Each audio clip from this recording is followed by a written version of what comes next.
The photo came in at 9:47 p.m. No message, no explanation. Just an image that felt like someone had placed a blade against my throat and pressed without hesitation. Eric's hands were cupped around my sister's face, his mouth locked on hers. Not a casual kiss. Not a mistake. His eyes were half closed, lost in her, the way he used to look at me years ago. I stared at the screen, and the silence in the house became unbearable. The refrigerator hummed in the kitchen, and the ceiling fan pushed stale air down on me, but all I could hear was the rush of blood in my ears. Most people would cry. I didn't. My breath slowed, steadying itself like I was preparing for surgery. I zoomed in.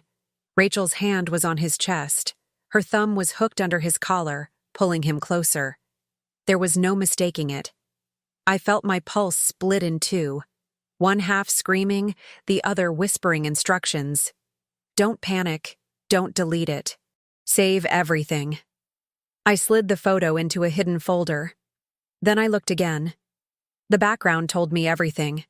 It wasn't some random stolen moment. The cracked plaster on the wall, the cheap curtains. That was the hotel near the freeway, the one with weekly rates and rooms that reeked of bleach. I'd driven past it 100 times. He had taken her there. My fingers hovered over the keyboard. Call him? Call her? Storm over to the hotel and drag them into the street? That's what a woman betrayed is expected to do.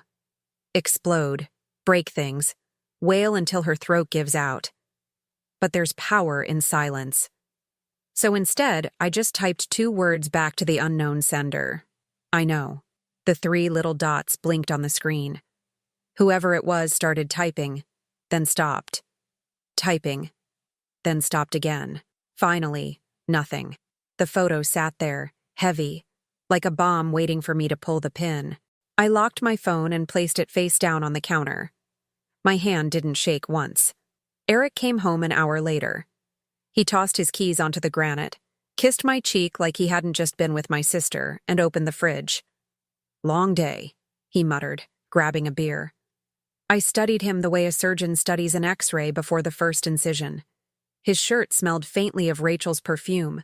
Sweet, synthetic, too heavy. He leaned against the counter, casual as ever, taking a swig, oblivious. You okay? He asked, noticing I hadn't moved. I smiled, not wide enough to look fake, just enough to keep him blind. Yeah, just tired. He nodded, satisfied, and moved on. That was Eric, always confident that no one was watching closely. At 2:13 a.m., when he was snoring beside me, I unlocked his phone. He'd gotten careless. The same passcode he used for the garage. The same one for his work laptop. 4 digits stood between me and the rest of my marriage. I opened his messages. The thread with Rachel was pinned at the top. My own sister's name sitting there like a stain. I tapped it. Can't stop thinking about you. Tomorrow. Same place? You drive this time. She'll notice if my tank's empty again. My stomach turned, but my hand stayed steady. I scrolled, each message sharper than the last. Photos, plans, private jokes about me. My sister called me clueless. He replied with a laughing emoji. Clueless. That word cut deeper than the photo. I kept scrolling until I hit the beginning. It hadn't started recently. This wasn't new. 2 years. 2 years they'd been playing me in my own home. Vacations, holidays, Christmas dinners where they'd exchanged looks across the table while I poured wine. Every memory I thought was mine belonged to them. I set the phone down carefully, like it was a loaded gun, and stared at the ceiling until the morning light pressed through the blinds. By dawn, I had a choice. Option 1, breakdown, scream, throw his things out onto the lawn and watch the neighbors collect the pieces of my failed life. Option 2, turn this photo into a weapon. When Eric finally stirred, rubbing his eyes, he caught me already dressed, sipping coffee at the table. You're up early, he said, yawning. Couldn't sleep, I replied. He sat across from me, scrolling mindlessly, not realizing that I had read every secret he'd buried in that device. I watched him, really watched him. The way he tapped his fingers when he lied. The way he avoided eye contact when he was already thinking of an excuse. He had tells. And now I knew them. The urge to slam the mug into his face was strong, but violence would give him an exit. He'd play the victim. I wasn't about to hand him that. Instead, I leaned back, calm, letting him think the morning was ordinary. Because ordinary was already over. That night, Rachel called me. Her voice was shaky, almost rehearsed. "Hey, Beck, can you help me pick a dress for the party Friday?" I bit down on my tongue to keep from laughing. My sister, my blood, asking me to help her pick a dress she'd probably wear to impress my husband. "Sure," I said lightly. "Come by tomorrow." "Great! Thanks, sis. Love you." Love you. The words slid off her tongue like oil. I hung up and sat in silence. They had no idea. That was the beauty of it. They thought I was still asleep, still clueless. They had no clue that I was already cataloging every weapon, every weakness, every opening. The photo was no longer just evidence, it was leverage, and I wasn't going to waste it on screaming matches or slammed doors. I was going to wait, watch, plan, and when I moved, they wouldn't see it coming. 2 days later, another message came through. Different number, same hotel, another photo. Rachel slipping into Eric's car. This time, I didn't reply. I didn't need to, because by then the decision was made. All I needed was patience, and patience is deadly when mixed with betrayal. People always said Eric and I looked perfect together. The kind of couple you'd see in a real estate brochure. Smiling, standing outside a 3-bedroom house with a manicured lawn, pretending the world was as stable as our grip on each other's hands. And for a while, I believed it. We met in college. Eric was the confident one. Student body vice president, always in pressed shirts, always surrounded by people who wanted a piece of him. I was the quiet one in the art lab, sketching until my fingers cramped. He noticed me when no one else did. That was his power. He could make you feel like sunlight had singled you out. When he proposed at 26, I said yes without hesitation. Tempe summers are brutal, but that night the desert breeze felt forgiving, the stars low enough to touch. I thought we were starting a life that would only get brighter.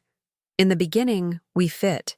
He worked long hours at a finance firm downtown. I did freelance design projects, dreaming of opening my own studio. He was the numbers, I was the colors. He paid the mortgage, I filled the walls with my vision. But slowly, his praise turned into dismissals.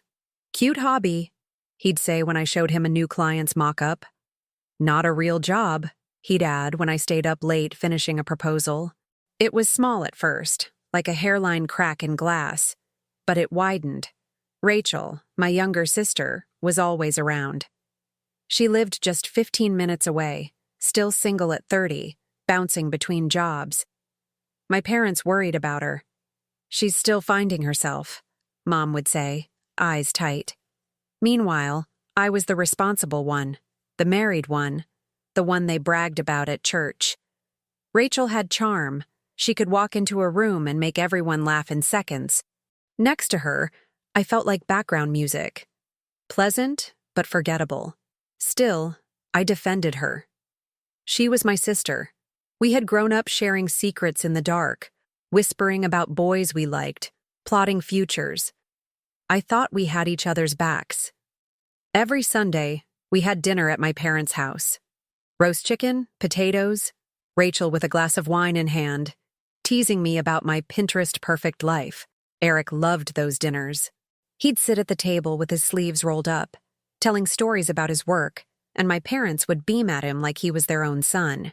Rachel laughed too hard at his jokes. I noticed, but I brushed it off. That's what she did with everyone. One night, though, I caught something different. Eric was pouring wine, and Rachel's hand brushed his wrist. Not by accident. The pause lingered half a second too long. My stomach tightened, but she pulled back quickly, covering with a laugh. "Oops, clumsy me." No one else noticed, or maybe they pretended not to. At home, I confronted Eric once, lightly, as if it were a joke. "She sure hangs on your every word." He smirked, not even looking up from his phone. "She's just desperate for attention. Don't read into it." The way he dismissed it should have been a red flag. Instead, I folded it neatly into denial and stored it away. My world revolved around building something of my own.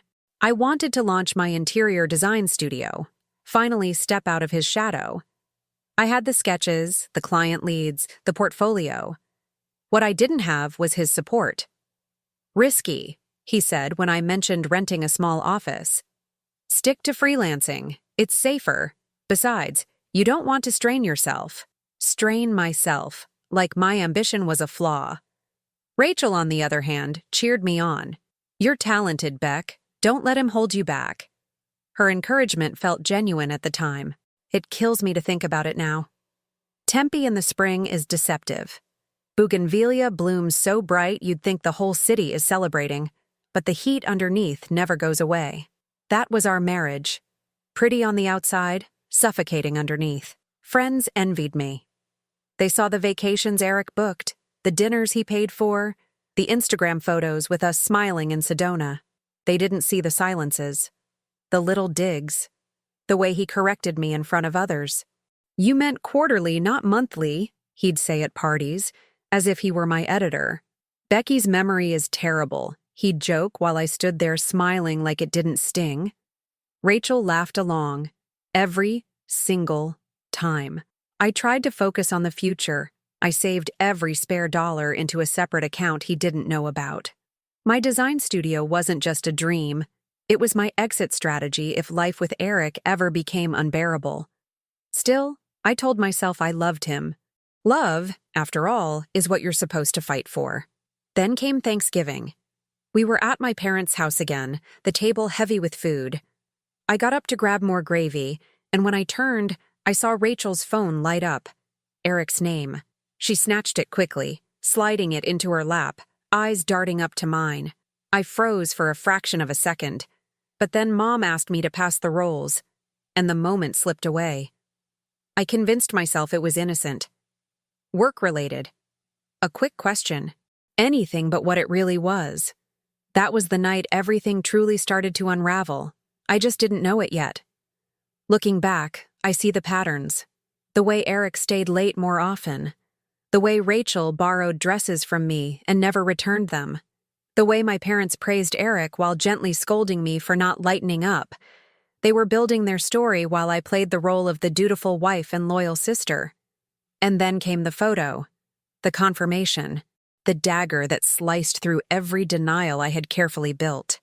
But even before that night, I remember lying awake beside him, listening to his breathing and feeling a quiet distance I couldn't explain. I thought maybe marriage just dulled over time, that everyone eventually traded passion for routine. What I didn't realize was that the passion wasn't gone. It had just been redirected to her. The last ordinary memory I have before the storm was simple. Saturday morning, sitting on the patio with a cup of coffee, watching the neighbors water their lawns. Eric was inside on the phone. Rachel texted me, asking if I wanted to go shopping later. I typed back, sure. That's who I was then. Accommodating, trusting, blind. By the time I walked into that hotel room in my imagination, the cracked plaster, the cheap curtains, his hands on her face, the version of me that typed sure was already dead. The first photo should have been enough. But part of me, the part still clinging to the life I thought I had, wanted to believe it was a mistake, a one-time weakness, something that could be explained. That part of me died the night I went through his phone. Eric always fell asleep fast. He'd drink his beer, watch the late news, roll over, and within minutes his breathing turned heavy and even. That night, I waited. I lay perfectly still until the weight of his body shifted into that deep, careless sleep that only people with no conscience manage. Then I slid out of bed, padded to the kitchen, and unlocked his phone. The messages were endless. Rachel's name glowed at the top of the list like a scarlet letter. My own sister, threaded into his life deeper than I ever imagined. I scrolled. Each line sliced me open.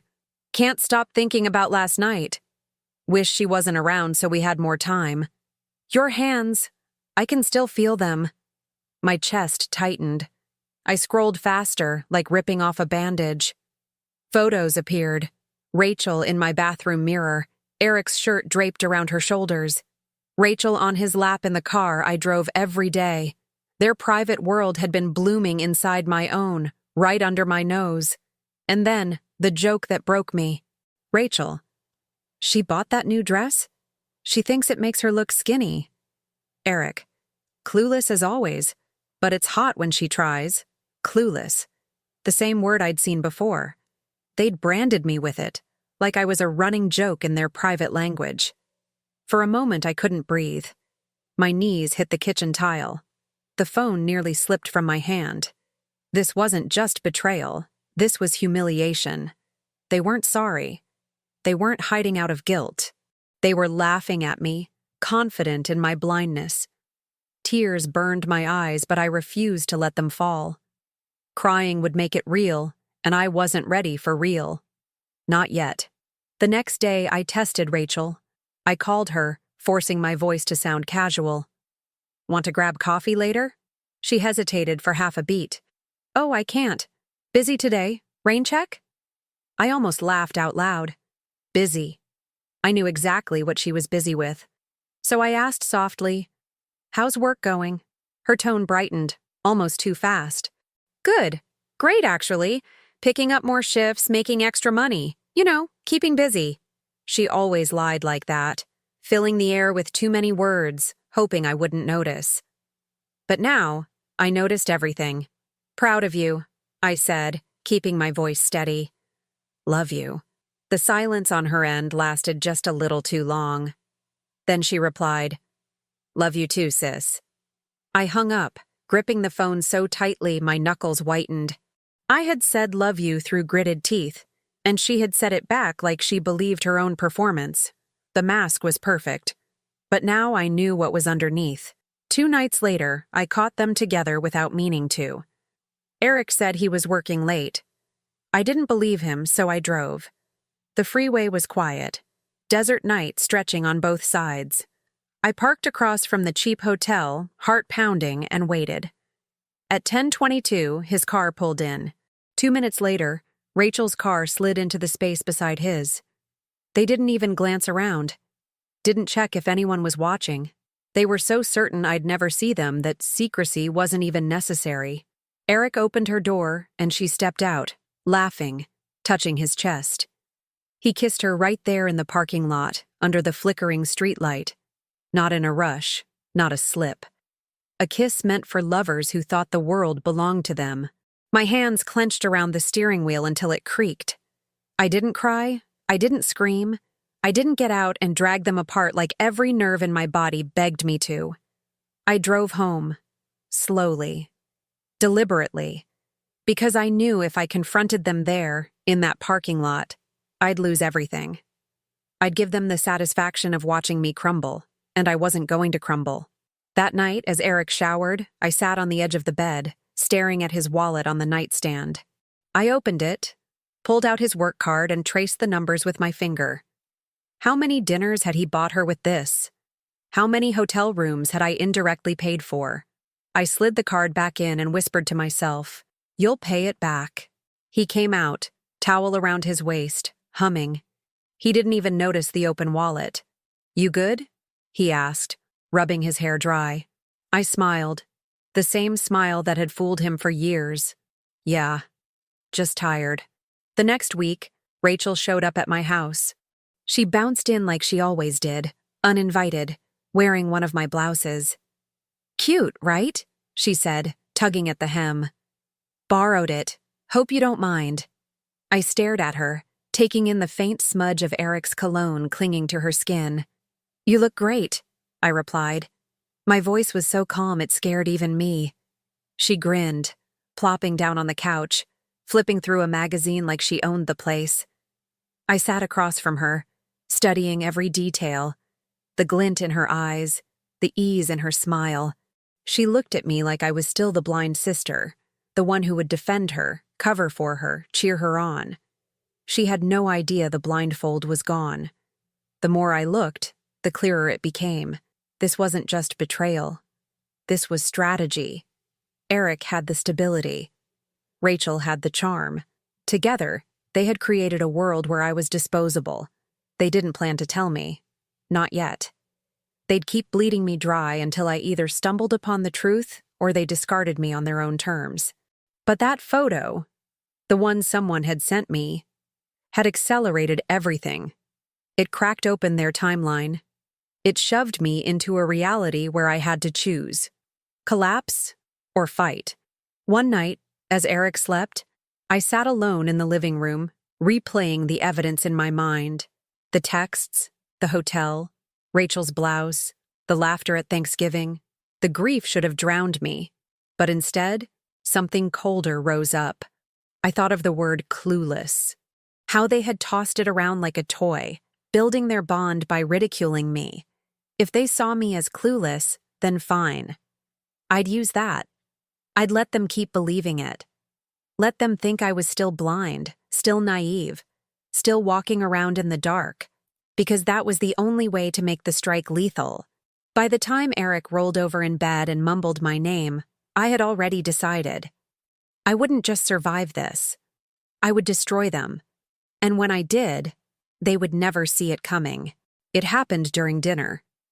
Eric and I were at my parents' house, Rachel sitting right across from me, swirling her wine like she was auditioning for a commercial. The conversation was normal, Dad rambling about his golf game, Mom fussing over the roast. But I saw it. That flicker. That look. Rachel asked Eric to pass the salt. He did, brushing her hand as he slid it across the table. A small thing, something no one else would notice. But I noticed. I noticed the way her lips curled almost imperceptibly. The way his eyes lingered a second too long. They were daring me without realizing it. Testing the boundaries of my blindness. And as I sat there, pretending to laugh at one of Dad's jokes, I felt something shift inside me. The grief that had hollowed me out, the humiliation that burned every time I replayed their messages, it crystallized. I wasn't just going to expose them. I was going to dismantle them, piece by piece. That night, when Eric and I got home, he kicked off his shoes and loosened his tie. "Your mom really outdid herself tonight," he said casually, scrolling through his phone. I watched him, my husband, my betrayer, and I saw nothing but a mark. A fool who thought I would crumble quietly. "Yeah," I replied evenly. "She did." He looked at me, maybe sensing something in my tone. "You sure you're okay lately? You've seemed off." I smiled. "I'm fine." And I meant it. Because for the first time in weeks, I actually was fine. I had clarity. I started small. Observation. That was the first step. Eric had patterns. He left the house at 7:15 sharp every morning, claiming traffic was lighter if he left early. He came home around 6, unless he said he was working late. He kept his phone face down, but he was careless with receipts, with schedules, with the way he locked his laptop but not his desk drawer. Rachel had patterns too. She posted everything: gym selfies, dinner plates, girls' nights, that coincidentally lined up with Eric's late evenings. She loved attention too much to keep her life private, and that would be her undoing. I began cataloging it all: times, places, lies. I kept a notebook in my car, jotting down notes the moment I was alone. At first, it felt paranoid. Then it felt strategic. One evening, Rachel called. "Hey, Beck, want to go shopping tomorrow?" Her voice was syrupy, casual. The audacity made my skin prickle. "Sure," I said lightly. "I need new shoes anyway." She laughed. "Perfect. Girls' Day." When I hung up, I stared at my reflection in the kitchen window. My own eyes looked different, sharper, colder. I realized I wasn't lying anymore. Every yes, every smile, every casual response wasn't a cover. It was a weapon. The decision crystallized during a single sentence Eric threw at me a few nights later. I'd been sketching designs for a client, scattered across the dining table. He walked in, glanced at my work, and smirked. "Don't strain yourself. You know you're better at decorating our house than trying to run a business." The words dripped with condescension. He didn't even say it to hurt me. He said it because he truly believed it. And that was it. That was the moment.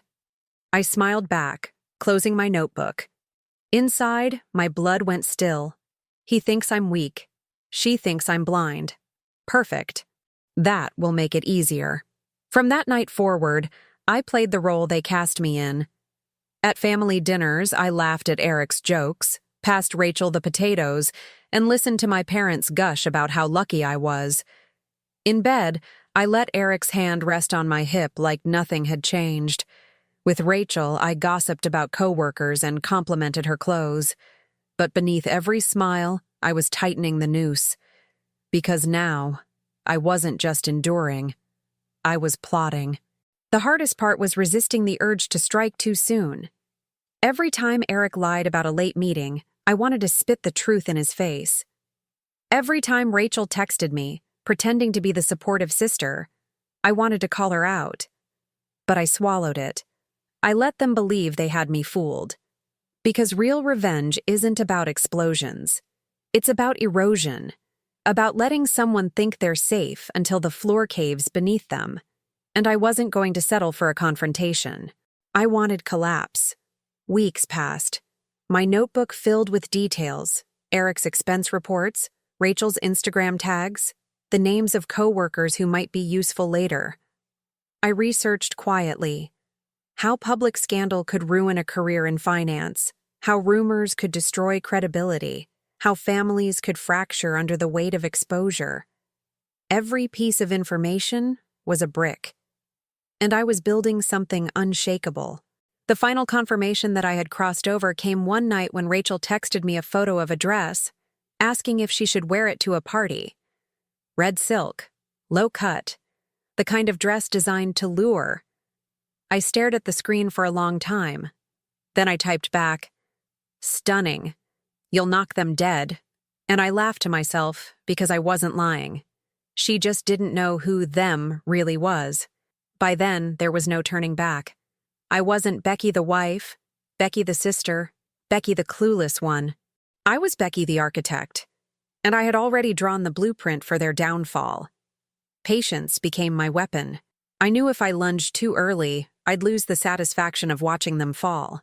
Eric thought he was clever with his late nights and vague explanations. Rachel thought she was untouchable with her charm and her fake sisterly warmth.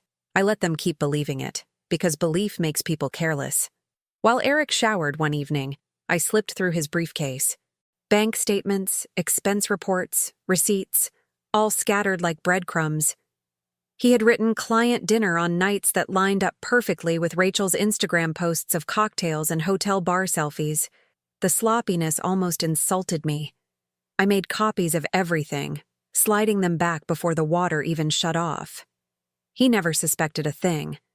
Rachel was easier. She needed to be adored, so she broadcasted her life for everyone to see. I started following the trail. Her Instagram tags matched Eric's late nights. Her outfits and selfies were the same ones I saw hanging in my closet days earlier. I didn't confront her. I praised her. I texted heart emojis. I told her she looked amazing because that's what she wanted to hear. And while she basked in the lie, I built the truth against her. I started documenting. I bought a camera, kept it in the glove box, and followed Eric when he worked late. Same routine every time. His car pulling into the cheap hotel lot. Rachel's headlights appearing 15 minutes later. They never checked their surroundings. They kissed like they were in the privacy of their own home. Each time, I pressed record. Each time I felt the calm settle deeper. Proof stacked up in neat folders back home.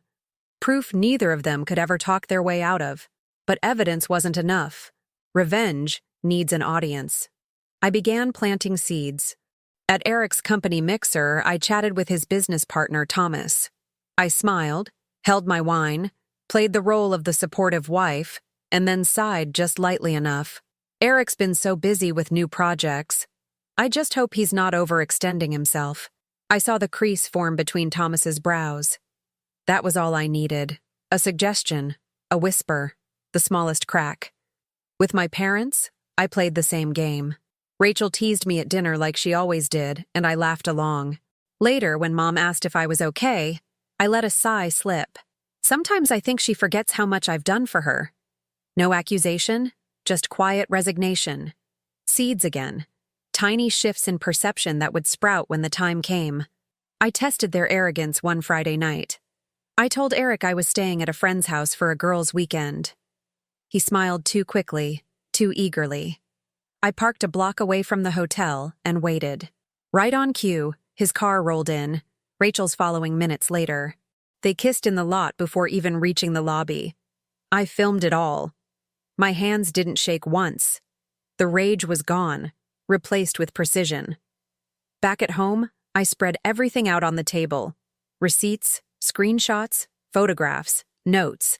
Eric's fraud, Rachel's affair, their timeline of lies.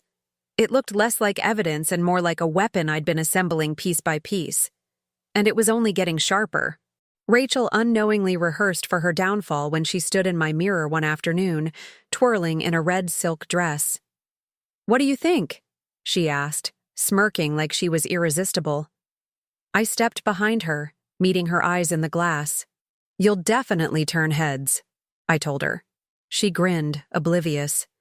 I nearly laughed, because I already knew that would be the dress she wore when the mask was ripped away. Every smile I gave them became another blade. Every casual love you to Rachel, every kiss on Eric's cheek, every laugh at their jokes. It wasn't a disguise anymore. It was strategy. They thought I was still blind. They thought I was still the fool. But all I was doing was tightening the rope around their necks while they leaned deeper into the illusion. I wanted more than confrontation. Screaming in their faces would make me look bitter, hysterical, weak. I wanted something final, something public, something that stripped them of the reputations they had built on my back. Eric needed to lose the career he was so proud of. Rachel needed to lose the family pedestal she had stolen. And both of them needed to know the collapse came directly from the woman they had dismissed as clueless. The plan was almost complete, the evidence airtight, the stage set, and I already knew the exact night I would bring the curtain down. My parents' anniversary dinner.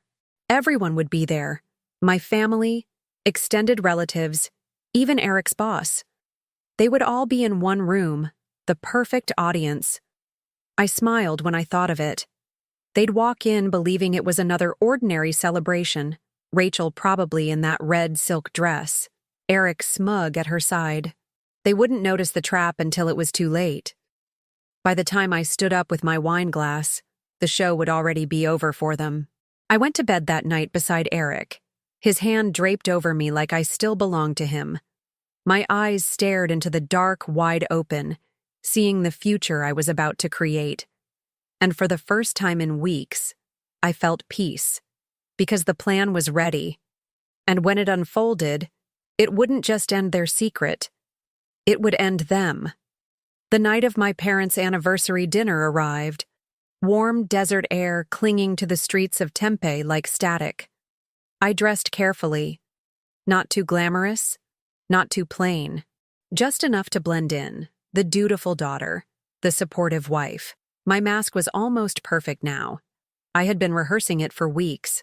Eric buttoned his shirt beside me, humming. He looked relaxed, confident.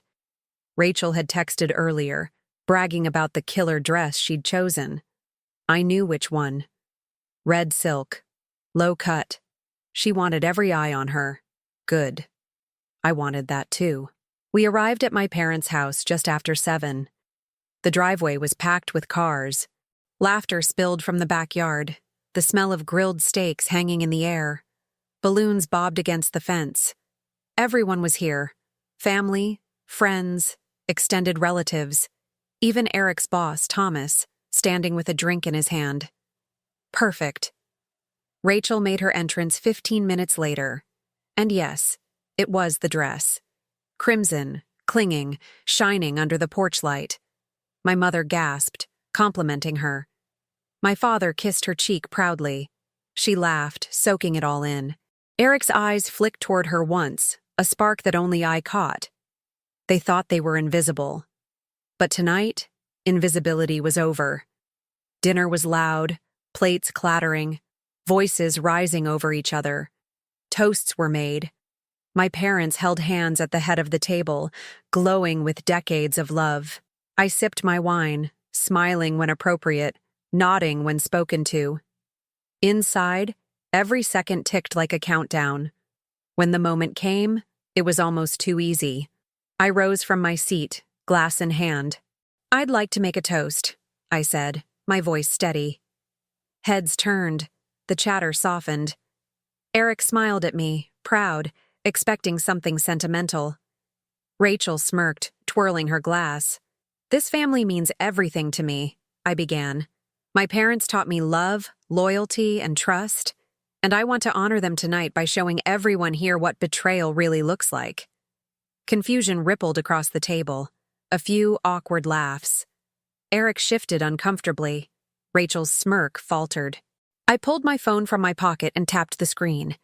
The TV in the living room flickered to life, synced to the file I had prepared. The first photo appeared. Eric and Rachel in the hotel parking lot, kissing under the streetlight. Gasps shot around the room. My mother's hand flew to her mouth. My father froze, fork in midair. Another photo, and another.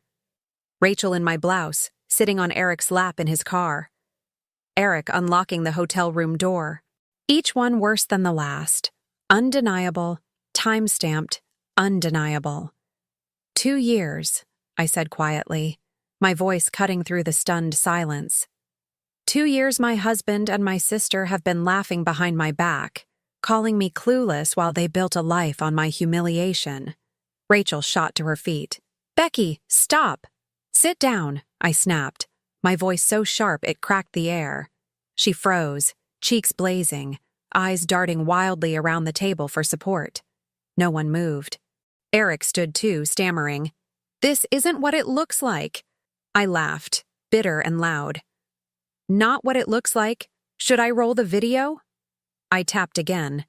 The screen shifted to footage from my car camera, them kissing, laughing, entering the hotel together. My relatives gasped again, some averting their eyes, others glaring at Eric and Rachel with disgust. Thomas, his boss, set down his glass hard. "Jesus Christ, Eric." His voice was low, dangerous. Eric's face drained of color. "Thomas, please, it's not—" "It's exactly what it looks like," I cut in. "And in case anyone thinks this is only personal, I've also documented how he used company funds to cover their little meetings. Expense reports labeled as client dinners, travel receipts. All of it." I slid a folder across the table toward Thomas. He snatched it up, flipping through the pages, his jaw tightening with each line. "You're finished," Thomas muttered, rising. He didn't look back as he stormed out, phone already pressed to his ear. The silence that followed was suffocating. My mother's face had crumpled, tears welling. My father looked like he might stand and strike Rachel. Rachel finally found her voice. "It wasn't like that. Don't," I said coldly. "Don't insult everyone here with another lie. You smiled in my face, called me sister, called me family, while sneaking into my husband's bed. You don't get to rewrite this." Eric slammed his hand on the table. "Enough, Becky!" His voice cracked with desperation. "You're humiliating yourself." I stepped closer, my voice low but carrying. "No, Eric, I'm humiliating you. You thought I'd scream in private, throw things, walk away quietly. But betrayal deserves daylight. And now everyone sees you for exactly what you are." He opened his mouth, but no words came. Just silence, broken only by Rachel's shaky breaths. The room fractured. My mother sobbed openly, whispering, "How could you, Rachel?" My father pushed back his chair, face red with rage. "Get out," he said through clenched teeth. Rachel's mouth opened and closed, but nothing came. She grabbed her purse, stumbling toward the door. Eric reached for her arm. "Wait. No," I said sharply. "Go with her. You've been partners in crime this long. Don't stop now." He turned to me, voice trembling. "Becky, please, we can work this out." I stepped back, folding my arms. "There is no we. Not anymore. You don't get to crawl back now that your cover's blown." The front door slammed behind them, leaving a stunned, heavy silence. I stood there, breathing steadily, glass still in my hand. My parents couldn't look at me, shame drowning them. But that wasn't mine to carry. That was Rachel's. That was Eric's. For once, I wasn't the clueless one. I was the one holding the knife, and I had cut them exactly where it hurt most. Reputation, dignity, family. I raised my glass again, my voice steady. To my parents. "May your love continue to remind us what loyalty really means." No one drank. But no one stopped me either. Later that night, as I drove home alone, I pictured Eric's face when Thomas walked out, when the evidence hit his lap, when the room turned on him.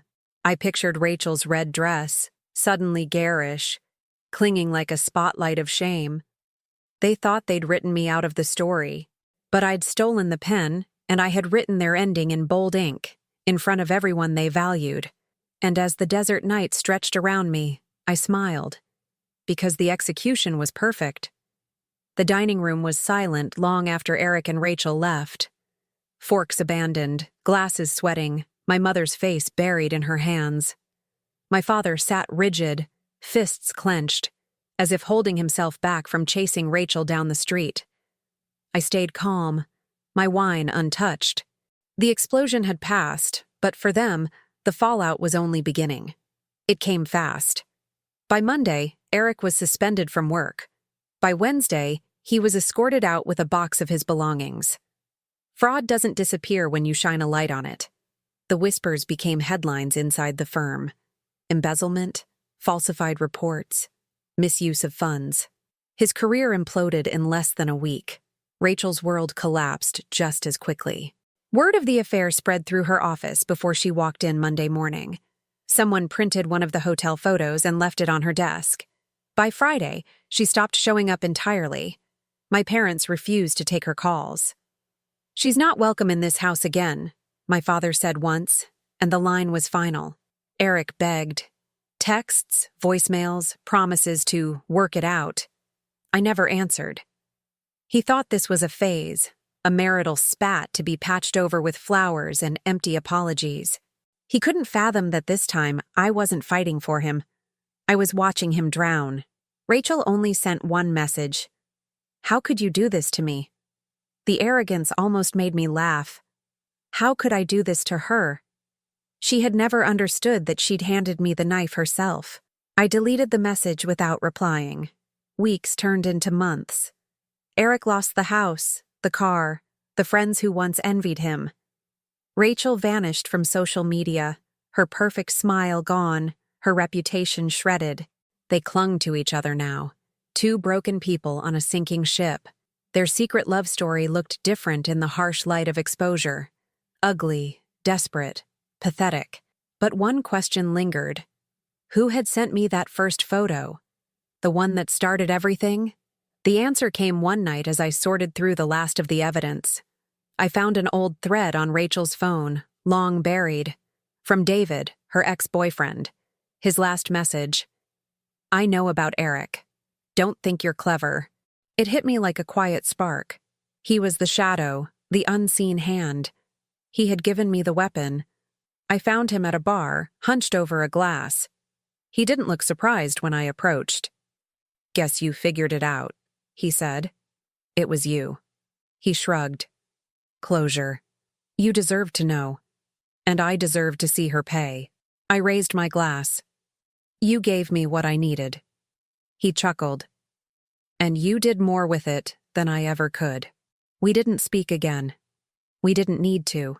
We were bound by that single act of shared vengeance. That was the final twist. Eric and Rachel thought their destruction was all my doing.